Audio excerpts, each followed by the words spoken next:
This morning's hearing picked up with the defense questioning one of John O'Keefe's neighbors, Julie Albert, about her relationship with the wife of the lead investigator in the case. You don't recall telling this jury yesterday that when I asked you about how often you spoke to Courtney Proctor by phone, you said, well, rarely. I don't remember. What is your definition of rarely? Not daily. Not daily, not... Yes. Once in a blue moon? No. Rarely doesn't mean to you 67 phone conversations within a 7-month period, does it? A 67 time period in how many, 8 months?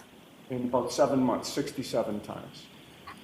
It's not a lot. I wouldn't think it's a lot in 7 months. 3 times in one day? Is that rarely? No, but that wasn't every day. Now, Julie Albert was also asked about the time that she left the Waterfall Bar and Grill on January 28th. She told the court she went home early because of a migraine.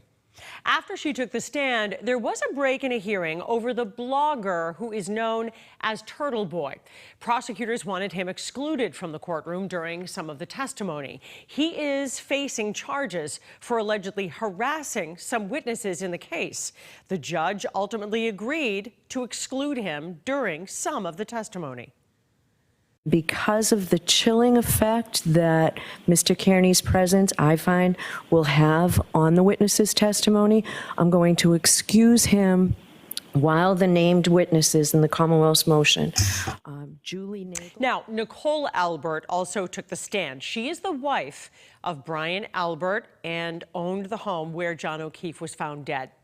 During cross-examination, she was asked why they sold the house just months after the incident. It was in our plans that, kids were starting to get older. We were looking to possibly downsize. So at the end of 2021, my husband's brother had sold his house. Objection. No, I'm going to allow that. My husband's brother had sold his house and got a good deal for it. It sold pretty quickly. The market was really good at that time. Albert told the court that the house at 34 Fairview Road was sold in April 2023, a little over a year after O'Keefe's death. Albert was also asked if she talked about the case with anyone before being questioned by police. Ms. Albert, you and your family discussed this case at length before your interviews with law enforcement, correct? Objection. I'll allow it. Did you?